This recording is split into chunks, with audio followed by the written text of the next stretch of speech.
Metre വീതി, 7 മീറ്ററാണ് ഈ മരത്തിൻ്റെ വീതിയായിട്ട് നമുക്ക് കാണാൻ കിട്ടിയത്.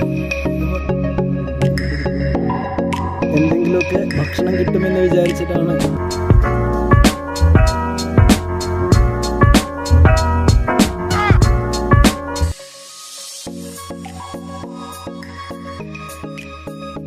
ഹായ് ഫ്രണ്ട്സ്, എല്ലാവർക്കും നമസ്കാരം.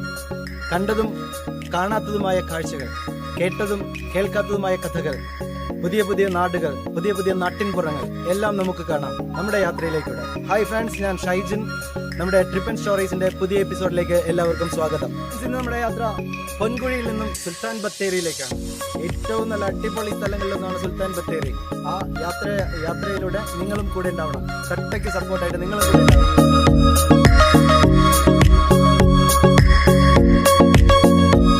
യാത്രേൻ്റെ ഇടയിൽ മൃഗങ്ങളെ കാണാമെന്ന് വിചാരിച്ചിരുന്നു, പക്ഷേ അന്നിനെയും കണ്ടില്ല. ആകസ്മികമായിട്ട് കിട്ടിയ ഒരാളിതാ നമ്മുടെ അടുത്തേക്ക് എത്തിക്കൊണ്ടിരിക്കുകയാണ്. ആള് വണ്ടിയിൽ ചാടി കയറുന്ന ഒരു ലക്ഷണത്തിലെത്തി. അതുകൊണ്ട് ഞാൻ ഗ്ലാസ് പൊക്കി വെച്ചിട്ടുണ്ട്.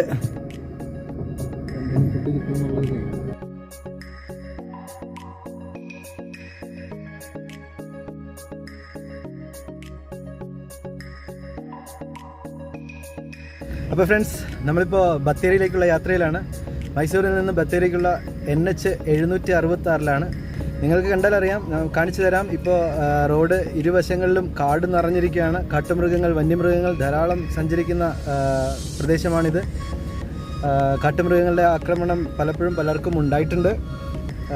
നിറഞ്ഞ് ഫുൾ അപ്പുറം ഇപ്പുറം 2 സൈഡിലും കാടായിട്ട് കിടക്കുകയാണ്. നമുക്കത് കാണാം, യാത്രയിലുടനീളം കാണാം. അപ്പോൾ നമ്മൾ യാത്ര ചെയ്തുകൊണ്ടിരിക്കുന്നത് സുൽത്താൻ ബത്തേരിയിലേക്കാണ്. ബത്തേരിയിലെ കാഴ്ചകളിലേക്ക് നമുക്കെത്താം. ഫ്രണ്ട്സ്, നിങ്ങൾ നേരത്തെ കേട്ട് പരിചയമുള്ളൊരു വാർത്തയല്ലേ വയനാട്ടിലെ മുത്തങ്ങ ആദിവാസി സമരത്തിനെക്കുറിച്ച്, ഭൂസമരത്തിനെക്കുറിച്ച് കേട്ടിട്ടുണ്ടാവുമെന്ന് വിചാരിക്കുന്നു. അന്ന് വെടിവെപ്പുണ്ടായ ഒരു പ്രദേശമാണ് ഈ പ്രദേശം നമ്മളെ കാണുന്നത്.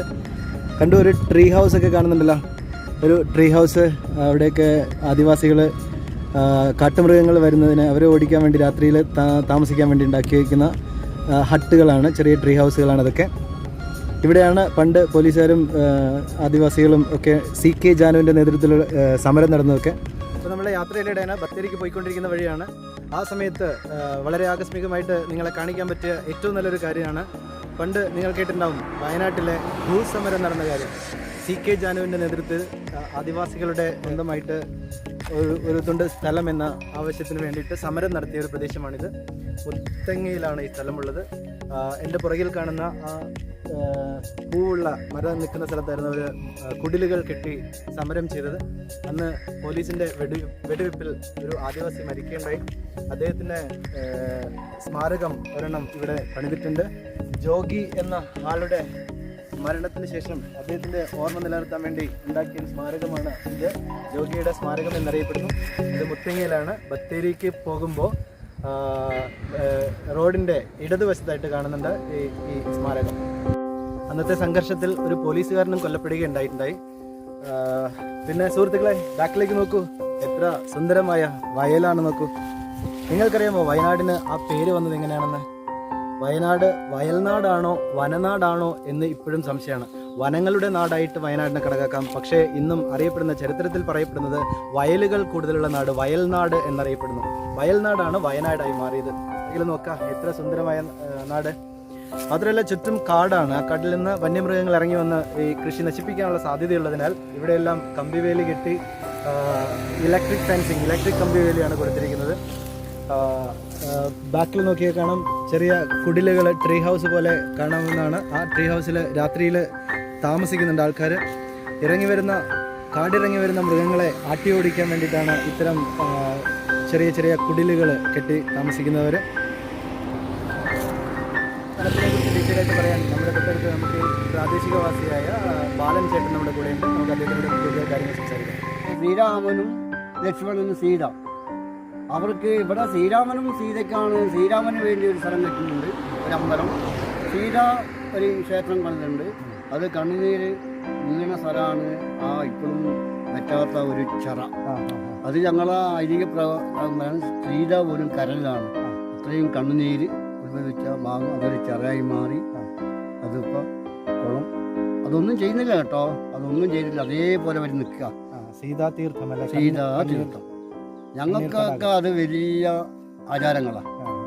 ഞങ്ങൾക്ക് ഇവിടേക്ക് വെച്ചാൽ ശ്രീരാമസ്വാമി ക്ഷേത്രം ഇവിടെ മാത്രമേ ഉള്ളൂ, വേറെ ഇവിടെ ഇല്ല. വയനാട്ടിൽ ഇവിടെ പല തരത്തിലും പിന്നെ ഇതിലും വിശ്വസിക്കൊണ്ട് നമ്മൾ ഓരോരോ ആൾക്കാരും ദൈവം ഏകദൈവം, ഒരു ദൈവമേ ഉള്ളൂ. ഓക്കെ ഫ്രണ്ട്സ്, ഞാൻ തമാശ പറഞ്ഞല്ല, നിങ്ങൾ തന്നെ കണ്ട് മനസ്സിലാക്കിക്കോളൂ. വയനാട് അത്ര ഭംഗിയുള്ള സ്ഥലം തന്നെയാണ്. നമുക്ക് കാണാം അങ്ങോട്ട്. ഇനി അങ്ങോട്ട് കാണാൻ കിടക്കുന്നത് ആ നമ്മുടെ സബ്സ്ക്രൈബ് ബട്ടൺ ഒന്ന് ക്ലിക്ക് ചെയ്തേക്കണേ.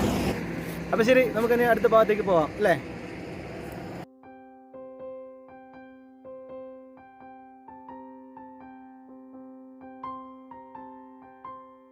ഫ്രണ്ട്സ്, നമ്മളിപ്പോൾ വയനാട്ടിലേക്ക് കയറുന്നതിൻ്റെ ആദ്യ ഭാഗമായി ആദ്യം കാണുന്ന ചെക്ക് പോസ്റ്റാണിത്. തകരപ്പാടി എന്നാണ് സ്ഥലത്തിൻ്റെ പേര്.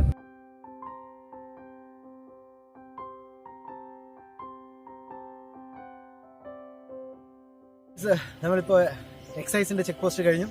ഇപ്പോൾ നമ്മൾ എത്തിയിരിക്കുന്നത് മുത്തങ്ങ വൈൽഡ് ലൈഫ് സാങ്ച്വറിയുടെ അടുത്താണ് എത്തിയിരിക്കുന്നത്. ഫോറസ്റ്റിൻ്റെ ചെക്ക് പോസ്റ്റാണ് ഇതുള്ളത്. മുത്തങ്ങ വൈൽഡ് ലൈഫ് സാങ്ച്വറി, അല്ലെങ്കിൽ ഇപ്പോൾ വയനാട് വൈൽഡ് ലൈഫ് സാങ്ച്വറി എന്നറിയപ്പെടുന്ന സ്ഥലം മുത്തങ്ങ റേഞ്ചിൻ്റെ കീഴിലാണ് കാണുന്നത്. ഉള്ളിലേക്ക് നമുക്ക് ജീപ്പിലൂടെ സഫാരി ഉള്ളതാണ്, ഇപ്പോഴും ചെയ്തുകൊണ്ടിരിക്കുന്നുണ്ട്. പക്ഷേ കൊറോണ കാരണം എണ്ണം വളരെ കുറവാണ്, കുറഞ്ഞ ആളുകളെ കയറി പോകുന്നുള്ളൂ. ഇപ്പോഴത്തെ കാലഘട്ടത്തിൽ, കൊറോണേൻ്റെ കാലഘട്ടത്തിൽ കുറച്ച് ഫീസിലൊക്കെ ആനുകൂല്യം വന്നിട്ടുണ്ട്. ഇത്തരം കാര്യങ്ങൾ ശ്രദ്ധിച്ചാൽ ഇവിടെ നമ്മൾ കുറേ കാര്യങ്ങൾ എഴുതി വെച്ചിട്ടുണ്ട്. നമുക്ക് ചെയ്യാൻ പാടില്ലാത്തതും ചെയ്യാവുന്നതും ആയ കാര്യങ്ങളെക്കുറിച്ച് പറയുന്നുണ്ട്. നിങ്ങൾക്കൊന്ന് വായിച്ചു നോക്കാം. Keep safe distance from the animals അങ്ങനെയെല്ലാം പറഞ്ഞിട്ട് എഴുതുന്നുണ്ട്. മൃഗങ്ങളുമായിട്ട് കുറച്ച് അകലം പാലിക്കുക. കാട്ടുമൃഗങ്ങൾ ഒരുപാടുണ്ട്. ആന, കടുവ, കാട്ടുപോത്ത് തുടങ്ങിയ ജീവജാലങ്ങൾ, മാന്, മുയൽ തുടങ്ങിയ ജീവികളൊക്കെ നമുക്ക് കാണാവുന്നതാണ്. ഇപ്പോൾ ജീപ്പിലൂടെ ഉള്ളിലേക്ക് പോകാം. ഇപ്പോൾ ഏകദേശം ഉച്ചയായിട്ടുണ്ട്. രാവിലെ അല്ലെങ്കിൽ വൈകുന്നേരത്ത് പോകുമ്പോഴാണ് കൂടുതൽ മൃഗങ്ങളെ നമുക്ക് കാണാൻ സാധ്യമാക്കാം. ഇപ്പോൾ ഉച്ചയായത് കാരണം മൃഗങ്ങളുടെ എണ്ണം കുറവായിരിക്കും. നമുക്ക് തൊട്ടടുത്ത് തന്നെ ഒരു മ്യൂസിയം ഉണ്ട് അനിമൽസിൻ്റെ. പഴയ ആദ്യകാലങ്ങളിൽ ഇവിടെ ഉണ്ടായിരുന്ന മരിച്ചുപോയത് വലിയ ആനയും അതുപോലെ മൃഗങ്ങളുടെ തൊലിയൊക്കെ എടുത്ത് സ്റ്റഫ് ചെയ്ത് വെച്ചിരിക്കുന്ന ഒരു മ്യൂസിയം തൊട്ടടുത്ത് തന്നെ ഉണ്ട്. ആ മ്യൂസിയത്തിലേക്ക് പോകാനുള്ള ടിക്കറ്റ് ചാർജും അത്തരം കാര്യങ്ങളൊക്കെ അവിടെ നമുക്ക് കാണാവുന്നതാണ്. മ്യൂസിയത്തിലേക്ക് നമുക്ക് കയറാൻ പറ്റില്ല, കാരണം കൊറോണ കാരണം അടച്ചിട്ടിരിക്കുകയാണ്. നമുക്ക് ടിക്കറ്റ് ചാർജൊക്കെ നമുക്ക് പോയി കണ്ടിട്ട് വരാം. ഫ്രണ്ട്സ്, അപ്പോൾ ഇത് നമ്മൾ സഫാരിക്ക് വരുന്ന ആൾക്കാർ ചെയ്യേണ്ട, ഇപ്പോൾ കോവിഡ് ആയിട്ട് ബന്ധപ്പെട്ട് ഉള്ളിലേക്ക് കയറുമ്പോൾ പാലിക്കേണ്ട കുറേ മുൻകരുതലുകളാണ് ഇവിടെ നമ്മൾ ബോർഡിൽ കാണുന്നത്. കോവിഡ് പരിശോധനയ്ക്ക് വിധേയമായ ശേഷം ടിക്കറ്റ് എടുക്കാൻ ക്യൂ നിൽക്കാൻ പാടുള്ളൂ. കൈകൾ സോപ്പ് ഉപയോഗിച്ച് വൃത്തിയാക്കുക, മാസ്ക് ധരിക്കുക തുടങ്ങിയ പ്രവർത്തനങ്ങളൊക്കെ നമ്മൾ സാധാരണ ചെയ്യുന്നത് പോലെ തന്നെ ഇവിടെയും പ്രവർത്തിക്കാറുണ്ട്. ഉള്ളിലേക്ക് കയറുമ്പോൾ അതിനുവേണ്ട ഫീസ് എത്രയാണ് ഈ ബോർഡിൽ കാണുന്നുണ്ട്. അനിമൽ സൈറ്റ് സീയിങ് മാറ്ററിലൊക്കെ ചിൽഡ്രൻ, കുട്ടികൾക്ക് 70 രൂപ, ഒരു ആൾക്ക്, മുതിർന്നവർക്കാണെങ്കിൽ 160 രൂപ, അങ്ങനെ ഓരോന്നും വരുന്നുണ്ട്. Taxi charge 720 രൂപയാണുള്ളത്. ഉള്ളിലേക്ക് കയറുന്ന വാഹനത്തിൻ്റെ, ജീപ്പിൻ്റെ ചാർജാണ് കാണിച്ചിരിക്കുന്നത്. ഇനി ഈ വഴിക്ക് മുകളിലേക്കാണ് നമ്മുടെ മ്യൂസിയം കാണപ്പെടുന്നത്. ഉള്ളിലേക്ക് കയറാൻ പറ്റില്ല, കൊറോണ ആയത് കാരണം അടച്ചിട്ടിരിക്കുകയാണ്. ഇതിൻ്റെ എൻട്രൻസ് വരെ നമുക്ക് ജസ്റ്റ് ഒന്ന് പോയിട്ട് വരാം. കുരങ്ങന്മാർ ശല്യം ഉണ്ടാക്കുന്നുണ്ട്, ഒച്ച ഉണ്ടാക്കുന്നുണ്ട്. കുരങ്ങന്മാരുടെ എണ്ണം വളരെ കൂടുതലുണ്ട് ഇവിടെ. നമുക്ക് കാണാവുന്നതാണ്. അങ്ങോട്ടും ഇങ്ങോട്ട് നോക്കി കഴിഞ്ഞാൽ ധാരാളം ഉണ്ട്. ചുറ്റുവട്ടത്ത് നമുക്ക് ചുറ്റും കാണാം. ഇതാണ് മ്യൂസിയത്തിലേക്കുള്ള വഴി. അവിടെ കാണുന്നതാണ് മ്യൂസിയം അകത്ത് തുറന്നിട്ടില്ല, നമുക്കുള്ളിൽ കയറാൻ പറ്റില്ല. ജസ്റ്റ് അവിടെ വരെ നമുക്ക് പോയിട്ട് വരാം. ഫ്രണ്ട്സ്, ഇത് നോക്കിയാൽ നേച്ചർ ഇൻ്റർപ്രിട്ടേഷൻ സെൻറ്റർ. ഇവിടെ പ്രകൃതിയെ കുറിച്ച് പഠിക്കാൻ വേണ്ടി ഒരു ക്ലാസ് തന്നെ കൊടുക്കുന്നുണ്ട്. ഇങ്ങനെ ബാച്ചായിട്ട് വരുന്ന, ഒരു മാസമായിട്ട് വരുന്ന ആൾക്കാരെല്ലാം ചേർത്തുകൊണ്ട് ഒരു ക്ലാസ്, നേച്ചർ സ്റ്റഡി ക്യാമ്പ് തന്നെ നടത്തുന്നുണ്ട്. അതിനുവേണ്ടി ഉണ്ടാക്കിയിരിക്കുന്ന ഒരു റൂമാണിത്. കൊത്തുപണികളൊക്കെ ആയിട്ട് മൃഗങ്ങളെയൊക്കെ വെച്ച് ആന, കുരങ്ങ്, ജീവജാലങ്ങളൊക്കെ കാണുന്നുണ്ട്. അപ്പുറത്ത് കടുവയും കുഞ്ഞും സഫാരിയാണ് കാണിക്കുന്നത്. ജീപ്പിലാണ് മൃഗങ്ങളെ കാണാൻ വേണ്ടി നമ്മൾ ഉള്ളിലേക്ക് പോകുമ്പോൾ നമുക്ക് കാണാൻ പറ്റും. ജീപ്പിൽ പോകുമ്പോൾ ഇതുപോലെ കാഴ്ചകൾ നമുക്ക് കാണാൻ സാധിക്കും. നമ്മുടെ മ്യൂസിയത്തിൻ്റെ എൻട്രൻസ് ഉള്ളിലേക്ക് തുറന്നിട്ടില്ല, അടച്ചിടക്കുകയാണ്. ഉള്ളിലേക്ക് കയറാൻ പറ്റില്ല. പല മൃഗങ്ങളുടെയും സ്റ്റഫ് ചെയ്ത ബോഡികൾ നമുക്ക് അവിടെ കാണാവുന്നതാണ്. ഈ മുത്തങ്ങ വൈൽഡ് ലൈഫ് സാങ്ച്വറിയിൽ പിടിച്ച ഏറ്റവും വലിയ ആനയുടെ കാൽപാദം മുറിച്ച് വെച്ച് സ്റ്റഫ് ചെയ്ത് വെച്ചതൊക്കെ നമുക്ക് അവിടെ കാണാൻ പറ്റും. ഇതിൻ്റെ ഒരു ആനപ്പന്തിയും കൂടെയാണ്, ആന പരിശീലന കേന്ദ്രം കൂടിയുണ്ട്. നമുക്ക് അവിടെയാണ് ആന പരിശീലന കേന്ദ്രം കാണുന്നത്. ആ ആന പരിശീലന കേന്ദ്രത്തിലേക്ക് ഇപ്പോൾ നമുക്ക് പോകാൻ പറ്റില്ല. നമുക്ക് വേറൊരു ദിവസം, കോവിഡിൻ്റെ അളവ് കുറയുന്നതിനനുസരിച്ച് മറ്റൊരു ദിവസം വന്ന് ഇതെല്ലാം നമുക്ക് ഒന്നുകൂടി ഒന്ന് കാണാവുന്നതാണ്. നല്ലൊരു മനസ്സിനൊരു ആനന്ദം ഉണ്ടാക്കുന്ന ഒരു പ്രദേശം തന്നെയാണ്. നല്ലൊരു സുഖം തോന്നുക, നല്ലൊരു തണുപ്പ്, നല്ലൊരു കുളിർമ നമുക്ക് ഫീൽ ചെയ്യുന്നുണ്ട്.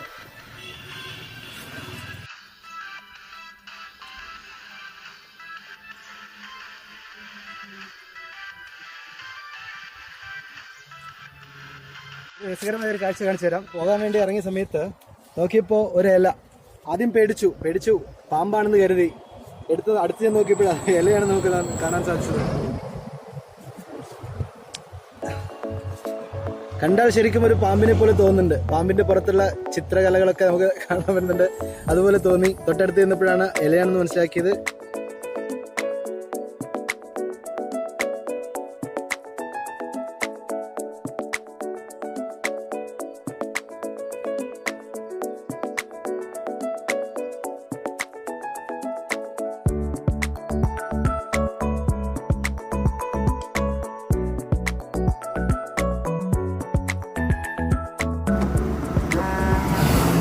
ഫ്രണ്ട്സ്, അപ്പം നമ്മൾ ഈ NH പോയി കഴിഞ്ഞാൽ, നേരെ പ്രധാന വഴിയിലൂടെ തന്നെ പോയി കഴിഞ്ഞാൽ വയനാടിൻ്റെ ഉൾപ്രദേശങ്ങളെക്കുറിച്ചൊന്നും ഐഡിയ ഉണ്ടാവില്ല. അതുകൊണ്ട് നമ്മൾ NH ഒന്ന് തിരിയാണ്. മുത്തങ്ങയിലെ UP സ്കൂൾ വഴി UP സ്കൂളിലേക്ക് എത്തുന്ന രീതിയിലേക്ക് ഒരു പോക്കറ്റ് റോഡ് വഴിയാണ് നമ്മളിപ്പോൾ പോയിക്കൊണ്ടിരിക്കുന്നത്. കൂടുതൽ കാഴ്ചകളുമായി നമുക്ക് അടുത്ത എപ്പിസോഡിൽ വീണ്ടും കാണാം. നിങ്ങളുടെ ഏവരുടെയും സഹകരണം പ്രതീക്ഷിക്കുന്നു.